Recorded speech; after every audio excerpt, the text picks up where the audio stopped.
अस्सलाम वालेकुम नाज़रीन, उम्मीद है कि आप खैरियत से होंगे। इस वाले सेशन में दो अहम इश्यूज़ पर बात करने की कोशिश करेंगे, चंद इत्तलात आपके साथ शेयर करेंगे।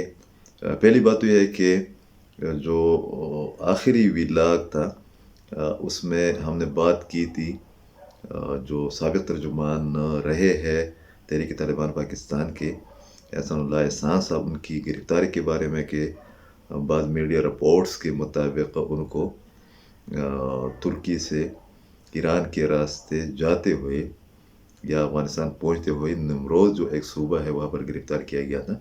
उसके बाद उन्होंने ज़ाती तौर पर और अपने जो व्हाट्सएप ग्रुप्स हैं उनके ज़रिए वजाहत की है, उनका मौक़िफ़ है कि वो जहाँ पर है वहाँ पर खुश है, वो अफ़गानिस्तान नहीं गए हैं। और उन्होंने कहा है कि जो इत्तलात पहुंचाई गई या जो दावे किए गए वो दुरुस्त नहीं थे। बहरहाल ये उनका मौक़िफ़ है, लाज़मी समझा कि प्रोफेशनल जो रिस्पॉन्सिबिलिटीज़ है उनकी बुनियाद पर इसकी वजाहत करता चलूँ।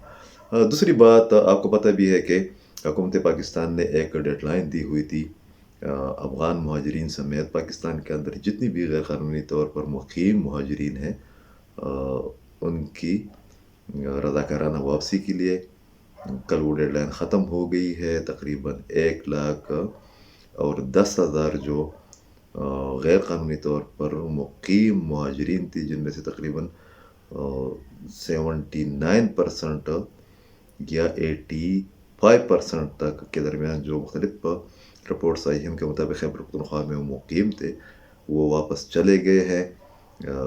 आज जब आप ये व्लॉग देखेंगे तो क्रैकडाउन शुरू हुआ होगा। जो पाकिस्तान की लॉ एनफोर्समेंट एजेंसीज़ है, इदारे हैं, ख़ासकर पुलिस के ज़िम्मे जो काम लगाया गया है और जो सर्वे किए गए हैं या जो तफसीलात इकट्ठी की गई है, जो जियोपिक्स की गई है, उसके मुताबिक जो लोग गैर क़ानूनी तौर पर पाकिस्तान के अंदर मुक़ीम हैं और ज़ाहिर है कि उनमें अक्सरियत अफ़गान मुहाजिरीन ही की है, जिनकी तादाद पाकिस्तान के अंदर बताई जा रही है तकरीबन 40 लाख के करीब। और उस तादाद में तकरीबन 6 लाख से लेकर 7 लाख तक वो एलीट क्लास के अफ़गान बाशिंदे हैं जो कि अफ़गानिस्तान में रजीम चेंज के बाद जो सूरत हाल बनी उसके नतीजे में बाहर की ममालिक में मुंतकिल होने के लिए पाकिस्तान पहुँचे हैं। उनमें से भी बहुत से लोगों की वीज़े ख़त्म हो गई है। चाहिए ये कि जो UNHCR का सिस्टम है, एक ऑफिस है, एक मेकनिज़म है, या जो हमारे अपने इदारे हैं पाकिस्तान के, वो उनके मसले का हल निकाल इसलिए कि वो कानूनी तौर पर पाकिस्तान पहुँचे हैं। एक बहुत बड़ा इबहम ये रहा कि शायद कि पाकिस्तान क्रैकडाउन कर रहा है तमाम अफ़गान मुहाजिरीन के ख़िलाफ़। पाकिस्तान की मुतल्लिक़ा इदारों ने मुतअद्दिद बार इसकी वजाहत भी की है कि सिर्फ उनके ख़िलाफ़ कार्रवाई की जाएगी जो कि गैर क़ानूनी तौर पर यहाँ पर मुक़ीम है और जिनके पास रजिस्ट्रेशन कार्ड्स वगैरह जो दस्तावेज़ात है उनके ख़िलाफ़ कार्रवाई अमल में नहीं लाई जाएगी। मगर बाद हल्क़ों ने इसको पॉलिटिकल पॉइंट स्कोरिंग के लिए और पाकिस्तान के ख़िलाफ़ प्रोपेगेंडे के तौर पर इस्तेमाल करने की रविश अपनाई, रवैया अपनाया। जो एक डेटा अवेलेबल है उसके मुताबिक पाकिस्तान के अंदर अक्सरियत अफ़गान मुहाजिरीन की जो है उनके पास रजिस्ट्रेशन कार्ड्स है या दस्तावेज़ात हैं। और पाकिस्तान की हुकूमत बार बार वजाहत भी करती रही है कि उनको खौफज़दा होने की ज़रूरत नहीं है। इसके अलावा जो एक रिपोर्ट सामने आई है उसके मुताबिक खैबर पख्तूनख्वा के अंदर तकरीबन 6 लाख से लेकर 7.5 लाख तक रजिस्टर अफ़गान मुहाजिरीन है, हमारी बहन भाई है, और उतनी ही तादाद में गैर रजिस्टर है। उनके लिए जो 1 महीने का अरसा गुजरा है उनको कोशिश की गई है कि उनका डेटा इकट्ठा हो। और इस मकसद के लिए तोरखम के बॉर्डर पर मैं ज़रूर बात करूँगा, वहाँ पर ज़बरदस्त किस्म के इंतज़ामात किए गए हैं। नादरा की टीमें वहाँ पर मौजूद है, एक 3-4 मेडिकल की टीमें वहाँ पर मौजूद है, ट्रैफिक का एक मरबूत निज़ाम बनाया गया है जो कि बेहतरीन है। इसके अलावा जो क़याम तआम का इशू है उसके हल के लिए भी या उस मसले के हल के लिए भी इक़दाम उठाए गए हैं। वहाँ पर मुख्तलिफ़ इदारों के सैकड़ों लोग मौजूद हैं जो कि फैसिलिटेट कर रहे हैं अफ़गान मुहाजिरीन को। इस तरीके से अंगूर अड्डा में जो जनूबी वज़ीरिस्तान का ڈسٹرکٹ ہیڈ کوارٹر ہے وہاں پر بھی ایک فیسیلیٹیشن سسٹم جو ہے اس میں فیسیلیٹیشن دینے کے لیے قائم کیا گیا ہے. اس طریقے سے غلام خان میں بھی اقدامات کیے گئے ہیں، اور ظاہر ہے کہ چمن میں بھی اس قسم کی ایکٹیویٹی سے نمٹنے کے لیے بڑے پیمانے پر ترخم کی طرح اقدامات کیے گئے ہیں. پاکستان کی جانب سے کافی بہتر اور ذمہ دارانہ رویہ ہمیں دیکھنے کو مل رہا ہے.